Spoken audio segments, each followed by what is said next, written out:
All right, I'm here with the progressive liberal Daniel Richards. He is the hottest wrestling villain on the independent wrestling scene, and you've probably seen him all over the news. He was featured on BBC, The Washington Post, Fox, CNN, MSNBC, Deadspin. Tonight on Vice News, my favorite show that I watch every single night. They got a good 5-minute segment on him. Daniel, how you doing, man? Oh man, I'm on a cloud right now. I just got to watch and rewatch the Vice News piece they did, and man, I mean, just I don't know what to say. I'm just so thrilled. What a dream! Absolutely, man. So Vice is mandatory appointment viewing in my household, man. Me and my wife watch it every single night. So we're really excited to see you on there. So what has life been like for you the last couple of weeks?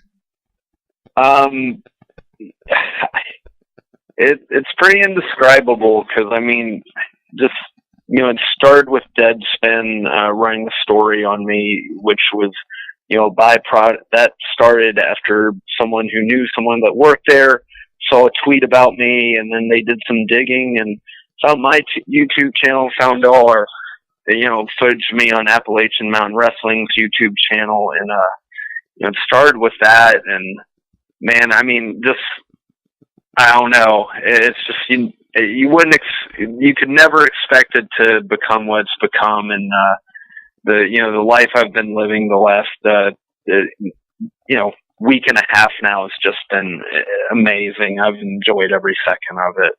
I bet, man. I bet. And then I was listening today on your appearance on Bischoff on Wrestling with Tyrus. How was that for you to get to speak with Eric Bischoff, a guy that I don't know how old you are. I'm 34, and when I was a kid watching the Monday Night Wars, like Eric Bischoff was a huge deal, and to be able to talk to that guy, how was that like?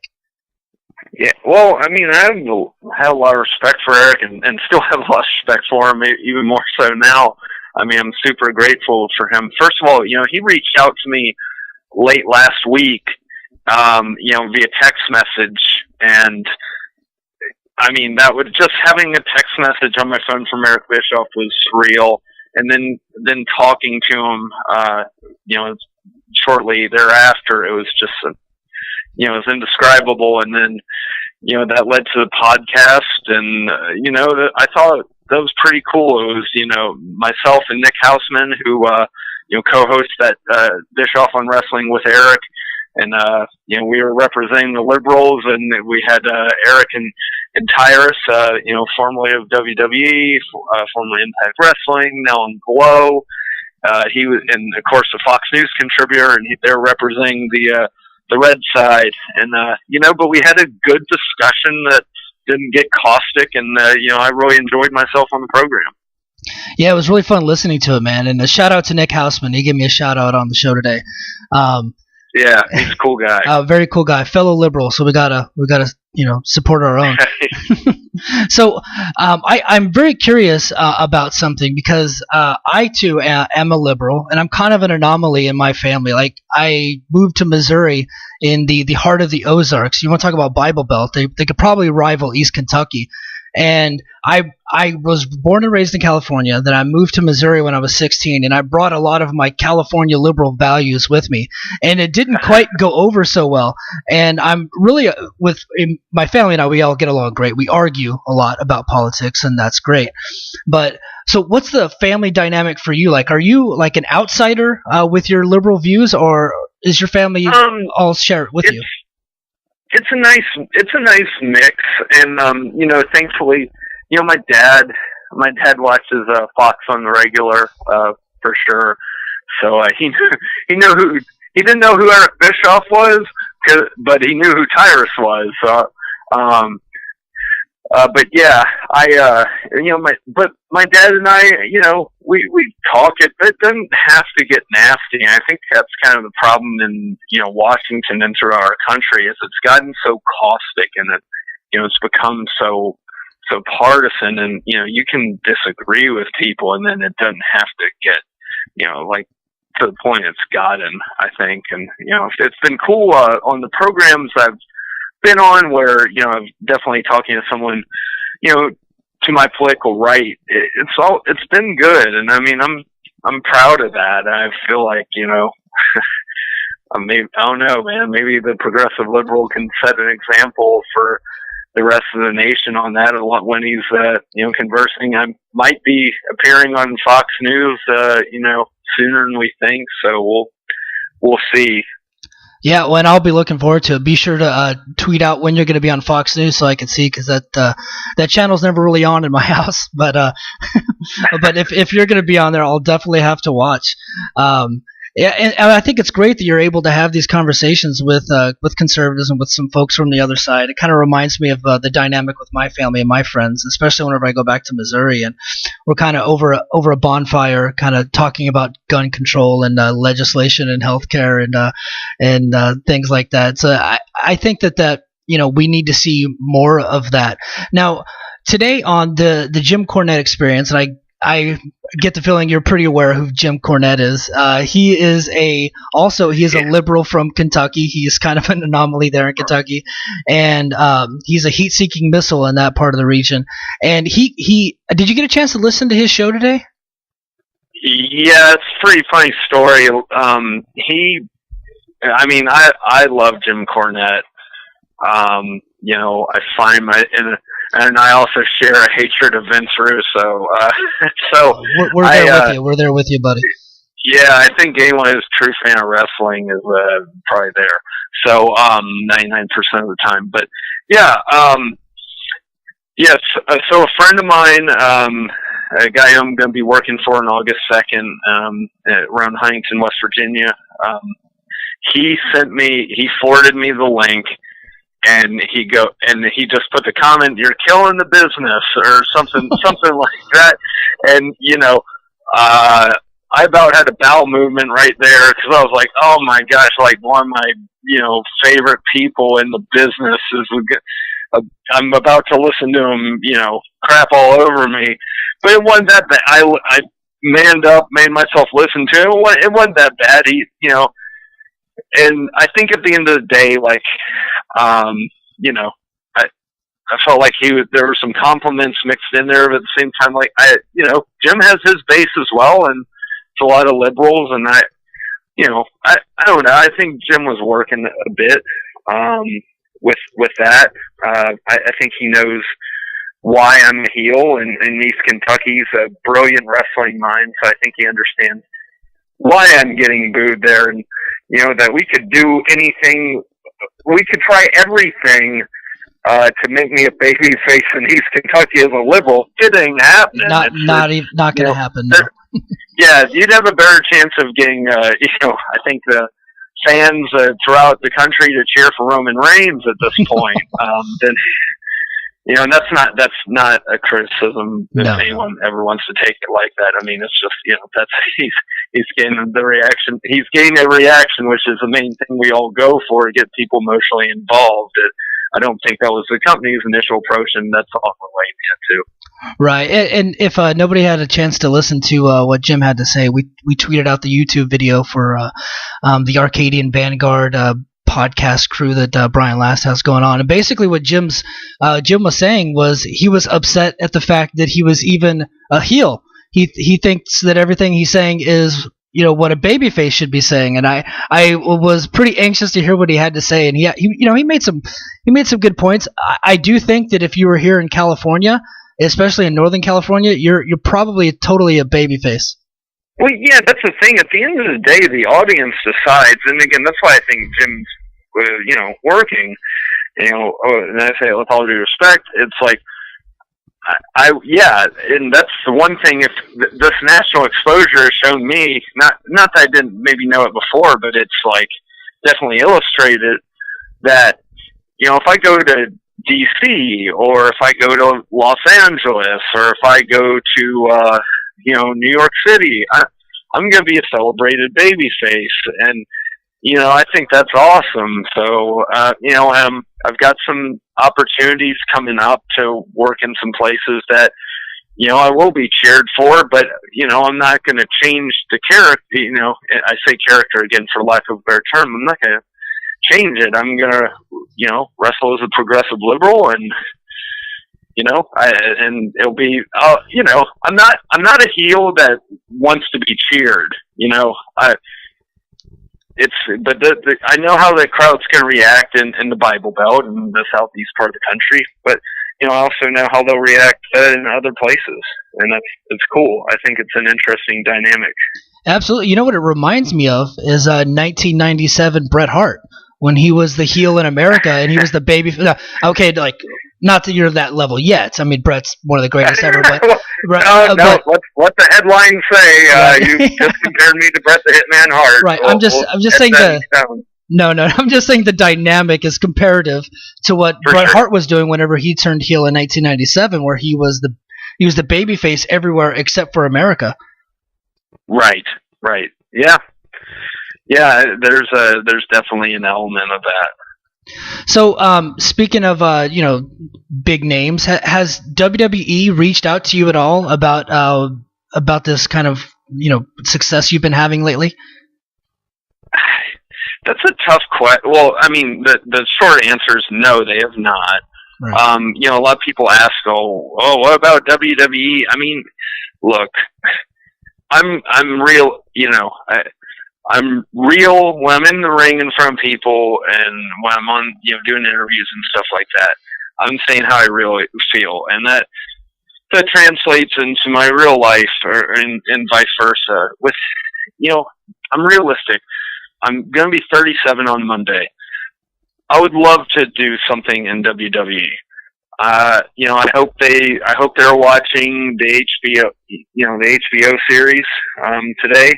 Vice News. I hope they see that, and I hope they see other programs I believe I'll be on here in the near future. I say that because you never know with TV. Like, we were supposed to be on Vice News last night, and instead we were today. But it's all good. I would love to be on there, but usually when they're signing a 37-year-old. They're usually someone more well-traveled. I've wrestled in 9 different states, but again, that's, I don't have the international exposure that someone they would sign at this point, and, I'm not one of their homegrown guys. I would love the opportunity, even like a James Ellsworth type of spot, or, as far as like what, he was going to do a squash match, and people liked his look. And they went somewhere with it, and maybe something like that could happen for me, where I've got a little bit of a following right now, and have me on TV for a similar type role, and maybe it's one and done, or maybe we can go somewhere with it. But if they don't call, I mean, man, I'd love to have a match on their TV. I mean, but no one could take that away from me. That's the dream. But in the meantime, my bookings are picking up, and I'm very excited about what's going on. Well, and in the meantime, right now, the independent scene is such that you don't really need WWE to make a really good living. I think the Young Bucks and Kenny Omega, and right now, Cody Rhodes, obviously he'd come from WWE, but guys like that and Pentagon Jr., guys like that they're making a really decent living, and they don't need to go to WWE to do that. They can kind of pick and choose where they want to go. And, your name's getting some heat right now. So, and like you said, your bookings have picked up quite a bit. So, it'd be great, but it seems right now you probably don't even need to go, right? Well, I mean, I don't know. I mean, I want to go. I want to go there, right, though. Right. It's like, I mean, but if I do this because I love it. I wasn't doing this. When I was doing it 2 weeks ago. 2 weeks ago, I was not known nationally. I wasn't known, west of East Kentucky. Okay. And I mean, so I'll gladly drive the 500 miles I drive from Richmond, Virginia to make these towns, because I love doing it and I believe in it. And so, but I want to go there, but if I don't, I'm not going to stop. I'm not going to quit. I will keep working hard and trying to get better every day, and I'll keep training, and I'll do it till I can do it no longer. Absolutely, and I've already been bugging All Pro Wrestling here in the Bay Area. They're based out of San Francisco. I've been bugging them on Twitter to book one Mr. Daniel Richards out here. I think that it would be great to see you. They actually got a guy out here named the Berkeley Brawler who does kind of a similar thing that you're doing, but he's way more obnoxious. So if you ever get a chance, look up the Berkeley Brawler. But I am hereby pleading to All Pro Wrestling, bring Daniel Richards to California. I want to see him wrestle. And there's a big show. There's a big show coming up in. There's a big show in November at the Cow Palace. Last time they were there was in May, I think, and they actually had over 3,000 people. So I think you'd be a great fit out here for a couple of dates. Yeah, hey, man, I mean, I haven't wrestled in California. Obviously, I'd love to. I mean, I'm open for business, will travel, and, let's strike while the iron's hot to any independent promoter that may be listening. A Sam Adonis match versus a Progressive Liberal that'd be awesome. Is something that would not only, I think, help draw a little bit if, it's promoted correctly and in the right area, but it might get you a little national attention as well. Because, I mean, there's been plenty of interviews where, he's brought up to me and, I know I've been brought up to him. And, when you see a story on me, often you may also be interested in, and there's a story on him. I knew who he was before, all this stuff happened, and, now he knows who I am. So, there's money to be made there, I believe. I think that is an inevitability, and you guys could do it in multiple states. If you go to Kentucky, he's the baby face. If you come here to California with our Mexican population, he's going to get booed right out of the building. I think that dynamic absolutely works. Yeah. Oh yeah. Yeah. Without doubt. So you said you're 37 years old, so you're only a couple years older than me. So when you were a kid, who were some of the wrestlers that you looked up to? I was like a lot of kids who might not watch today. I mean, I think we were all Hulkamaniacs, or most of us were. And from there, I mean, I was always a fan. Like, I don't know, and I know this is not cool to say, I was a big Chris Benoit fan. I mean, I really was. And then, but one of my favorite of all time is probably Lord Steven Regal, William Regal in WWE. I mean, I just think he's awesome. I like his style. We're of similar body types, and I mean, there's a little, if I could be so bold to say, there's a little bit his character in me, and I take from that, and I love British wrestling too. Jim Breaks, if you ever have a chance to YouTube him from Wide World of Sport, watch any of his matches. Unfortunately, he just got arrested for murdering his wife also, so I don't know what it is about me and liking wrestlers who end up murdering their wives, but I assure you it's just a coincidence. Yeah. I was gonna cut you off. I was like, well, I don't know if you heard the story about Jim Breaks that happened this weekend. Yeah, no, I mean, Bo James, who's my mentor, I stay at his house a lot when I'm making these trips out to Kentucky. He lives in East Tennessee, and I drive 5 hours to his house, and usually from there it's a 2 to 4 hour drive from whatever town we're wrestling in Kentucky. We've got 2 events coming up this Saturday in East Tennessee.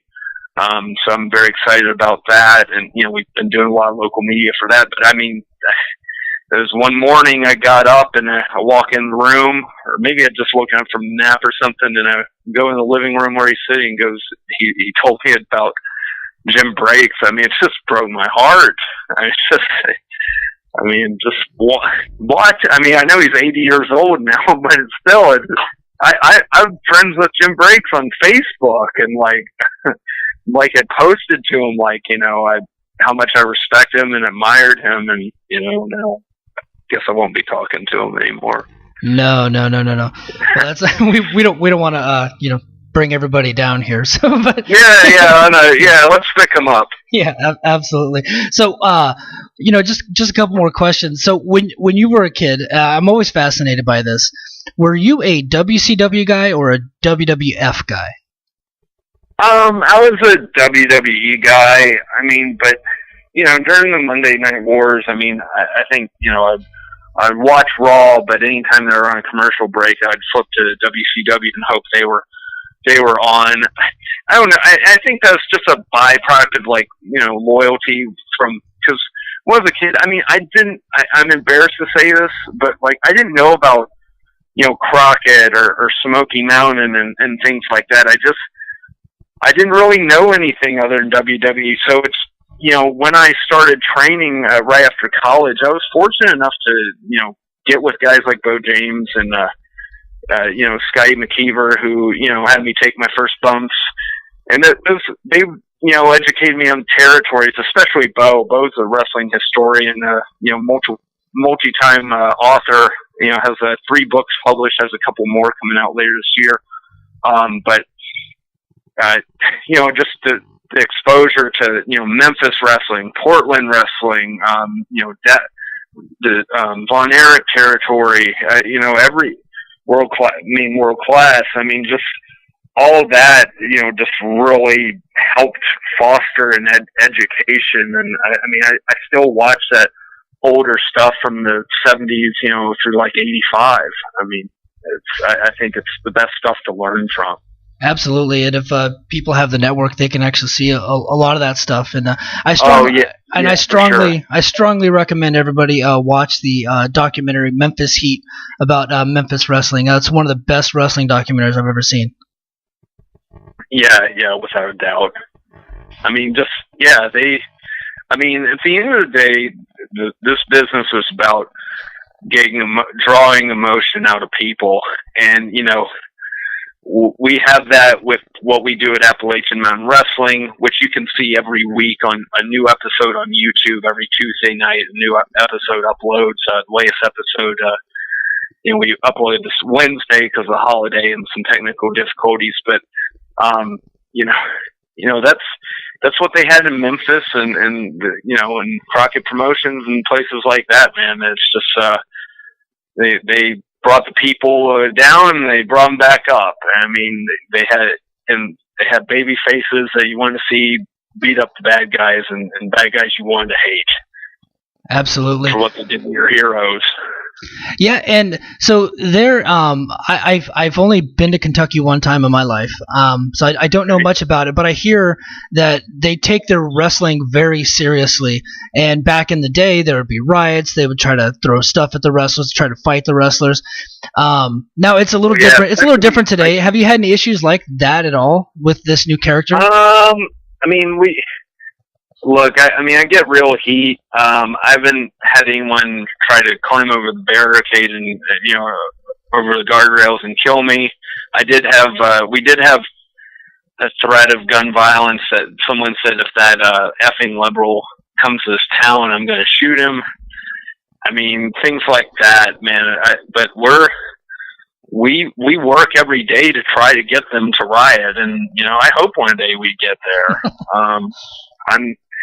That's what we strive for, is an emotional reaction. And I mean, we get good emotional reactions. It can always be better, and you can always go up. So, we're striving for that.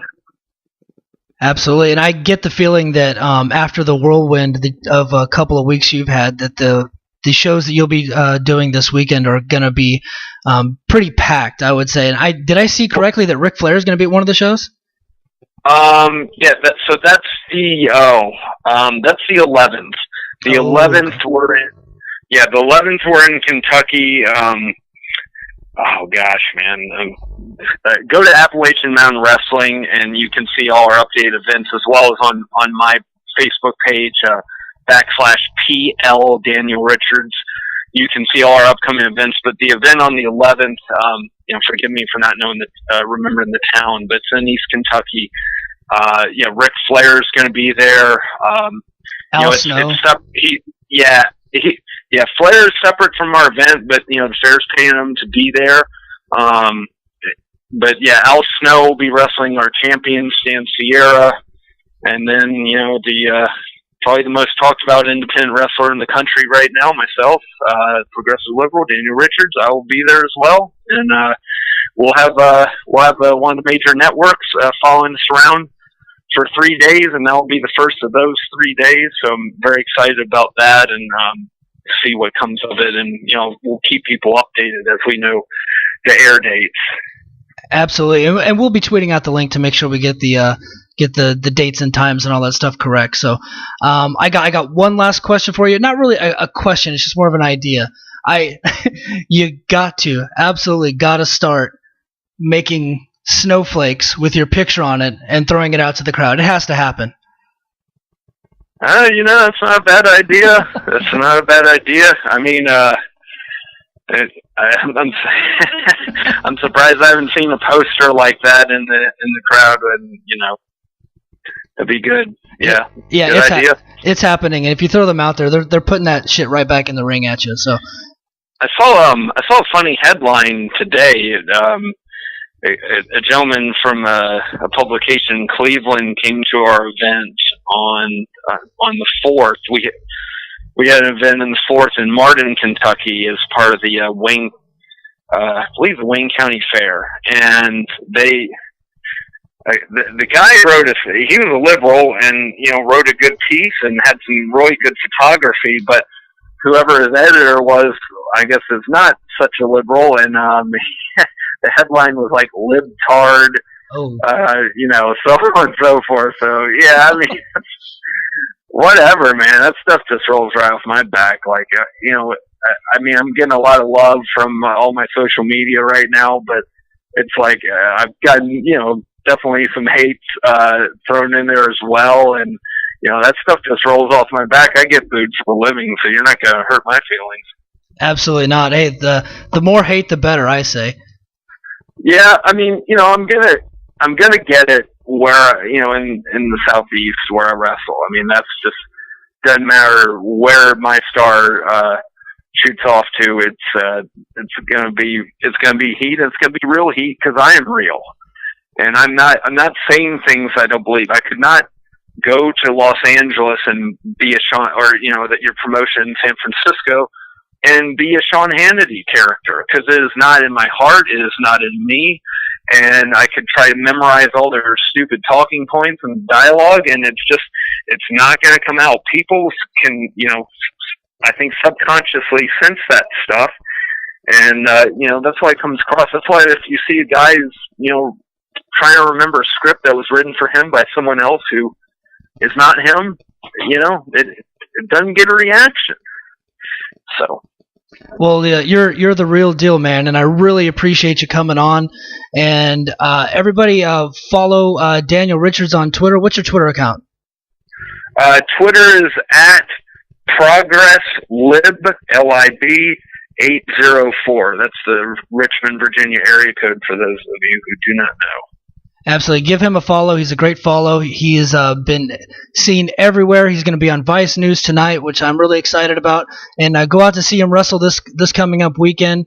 And I have an open invitation out to Kyle Fox News Maggard, or Maggot as you call him. If he wants to come on here and talk some shit with me, I'd love to have him. Daniel, thank you very much. Hey, thanks for having me. Also got T-shirts for sale. If I can make another shameless go for plug. Go for it.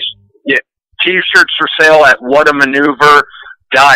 That's whatamaneuver.net. Just search the Progressive Liberal Daniel Richards.